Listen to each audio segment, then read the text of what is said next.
Hey. Okay. What's freaking bussing? Um, back with another tattoo video because that's pretty much all I do that's like vaguely interesting. Not vaguely, but like that's pretty much all I do that's even like a little bit interesting. So otherwise, we're back with the motherfucking voiceover. I did about 3 tattoos today. I'll talk about how I got like 3 people who want to get tatted in the first place and how I manage that and stuff. But it is gonna cut in and out of me and the pals talking. Just because, like, I don't know, it's not like we're all that entertaining or anything. I just thought, fuck it, why not, right? If you want to hold my hand, you can. Just for the first. It might feel weird. Oh, yeah, no, that's fine. Yeah. I'll probably have to go over it 3, maybe 4 times, depending on how your skin is. Okay. But the third one is when it just starts to feel like really tender. Okay. Otherwise, it just kind of feels like this. This. Come on, Allie. Honestly, it hurts less than the stick and poke one. But it's just like hot. Yeah. Ignore my ugly ass side view, but like, I had done a tattoo. I'll insert a photo. I did it on my friend Shayna, and it went pretty well, and I didn't really expect anyone to hit me up after that. It was just a basic tattoo of like some letters on her stomach or whatever. But I posted it on my spam account, and someone followed that spam account and then told their other friends about it. And through that, I was able to have like 5 people hitting me up for tattoos. So today, when I recorded this or whatever, I did about 3 people. I think just finding people through socials or like friends of friends or starting on your friends, starting on yourself is the way to go. But definitely get some practice before you start charging people. Like, I hardly charge. Everyone today gave me like $20, and that's just to replace all the supplies and stuff, like, I spent forever not charging at all, though, because I felt like it wasn't worth it yet, and it was a risk at the time to get a tattoo for me. Not health-wise, but it would probably come out shit. Now, they're okay. I'm not, like, completely confident in my skills, which is why I usually don't charge people. It's just, when it's, like, friends of friends, or people who I only met the time that they came over to get the tattoo, I usually charge a little bit for supplies.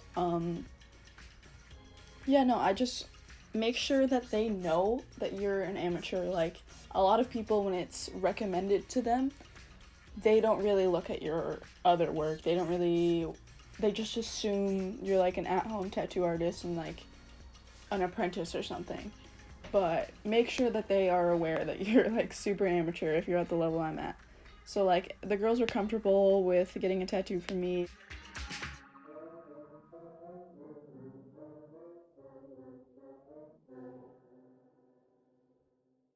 One thing that no one really told me about, like, it was briefly mentioned, but I didn't fully realize until recently, is when you put down the stencil, make them get up and move around because the girl that I did the lettering on her stomach, when she stood up, it was like not crooked, but her slouch line kind of messed it up. So like standing up and looking at it, it just looks like very off. Like, the tattoo's fine, but the way her body moves is just like, ugh. But when she's laying flat on her back, it looks great because that's the way that I did the tattoo. And it's the same thing with like a lot of tattoos on people's knees. You want to make sure that they know how it looks when they're standing up versus when they're like sitting down, because the position changes. I'm not familiar with like skin grafting, but that's definitely something that you want or need to develop if you're going to be charging people, because it can look very fucked up as soon as they move from the position that you were tattooing them in. I just think it's a really fun activity to tattoo your friends, and it's like bonding experience. But if you want clients and you want to make money off of it, you need to be confident that you can do it, because if people are angry, that's no good. But if they like it, they'll probably post on their story about it, and then people will ask about that, and it's just really easy that way. My old dealer, was like 5'4", ethnicity miscellaneous. Okay, no, well, no. Yeah, literally. And like, kind of, I don't know, he was really weird looking, and he talked super weird. And then before he moved to California, I posted something on my story, and he was like, you're actually kind of cute, like, when you're trying to chill. And I was like, we're strictly a weed transaction relationship, please. Plus, I don't think he realized I was, like, 15-ish at this time. Where's my... Oh.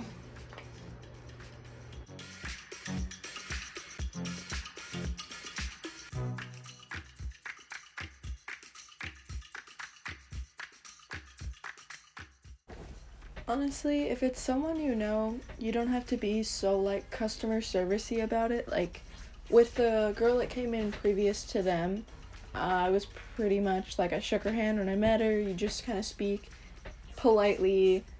You try and ask them about themselves, you know, what their tattoo means and all that.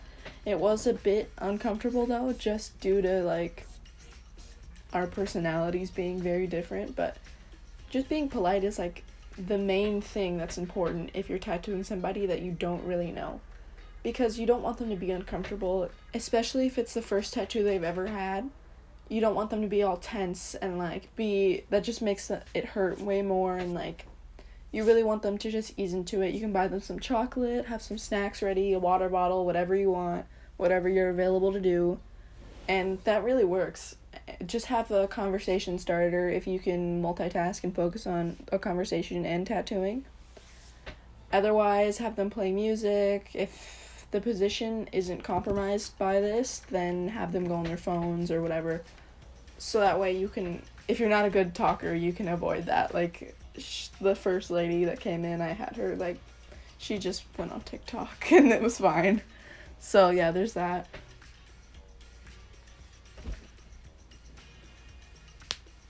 I'd say finding a schedule for me is hard because I work 2 jobs and have like driver's ed and shit.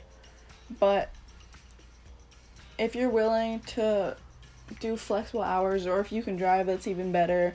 Or if they can drive to you, you can meet somewhere in the middle if you can. Otherwise, like, just work with your schedule and try to adjust to theirs as much as possible.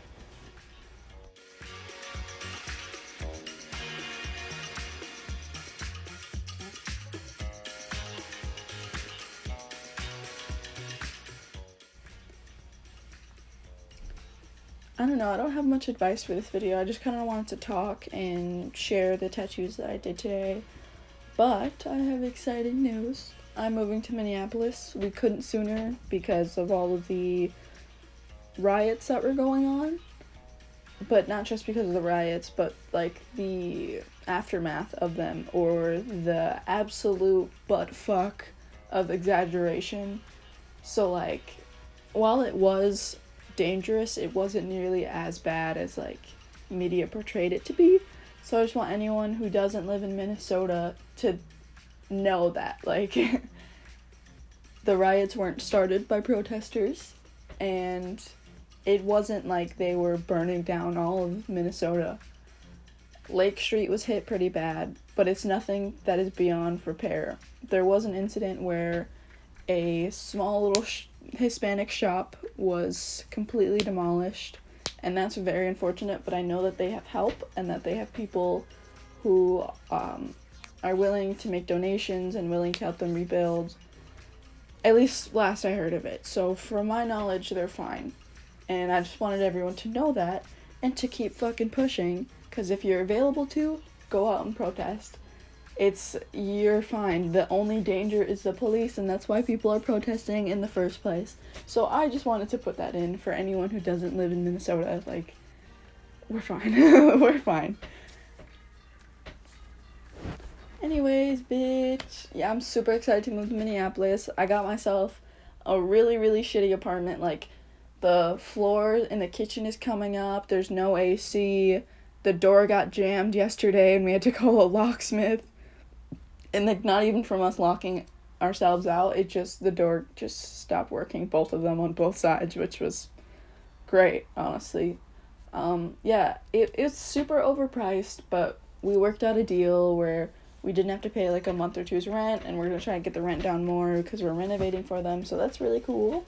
I'm gonna make some videos about that. I'm really freaking excited because I live in like a really small, really goth room right now, and I'm going from my small goth room to a small kind of grandma room with like antique shit, and I'm gonna put a little kitchen in there, an eco-friendly kitchen, or environmental friendly, you know what I mean. I'll make a video about how I do that too. I'm really excited. That's like my main project right now, repurposing old furniture, and trying to do no waste in my home, my little home, I'd say, because I'm making my room into apartments, and I'm making my room into an apartment, so that's pretty dope. Yeah, let's see, what more is there to say about the tattoos? I honestly don't know. Make sure you go over with them how to take care of the tattoo, because a lot of people don't know, even if they have stick and pokes. People don't really take care of stick and pokes, because a lot of stick and pokes are fine. If you just kind of are disgusting with them and never wash them or whatever, they're honestly fine. And tell them about the itching, because, again, a lot of people will have stick and pokes first, and then not know that a real tattoo will itch like a motherfucker. And tell them not to itch it. If they need to get relief, slap it a bit, you know?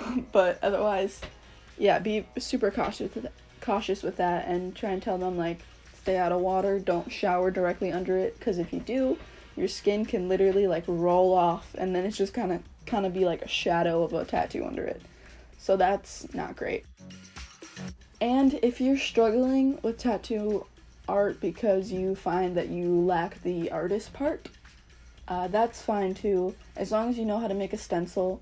I'd say get a light box, or what I do is I tape my paper over my computer screen, put the brightness on 100, and trace like a motherfucker, and then I touch it up after. Because I can paint and draw, but something about designing a tattoo, or the typical style of tattoos, doesn't really work for me. Like, I'm not the best at that. But there's always ways to work around it.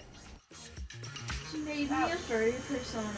Really? She thinks I'm like a fox. And she's like, they're usually kind of like horse. I was like, not wrong. So I just worked out something with one of the people that I'm going to be tattooing regularly.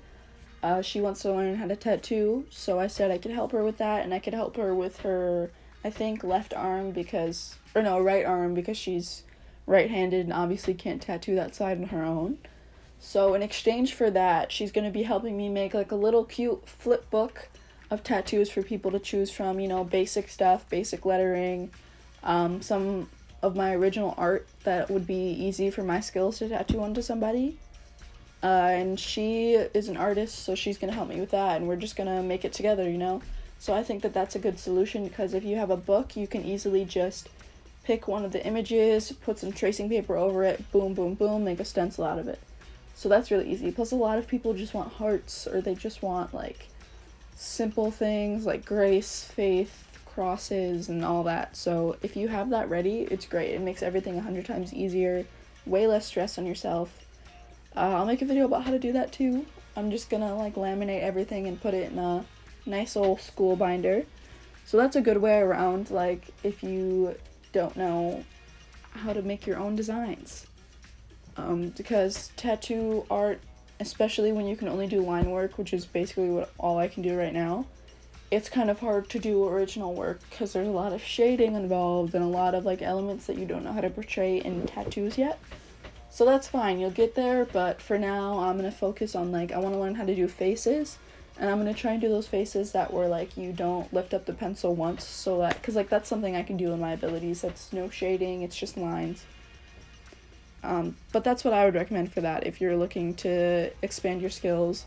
I personally haven't bought fake skin because I know a lot of people that want tattoos and don't really care how it comes out.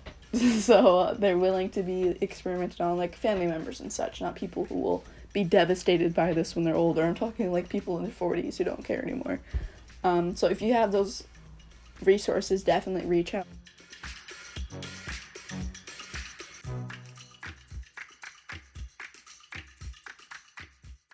Anyways, that's all. I'm gonna pop in some photos of the tattoo I did before this that I did not record.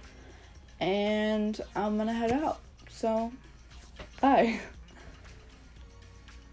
And stay safe, please. Mwah.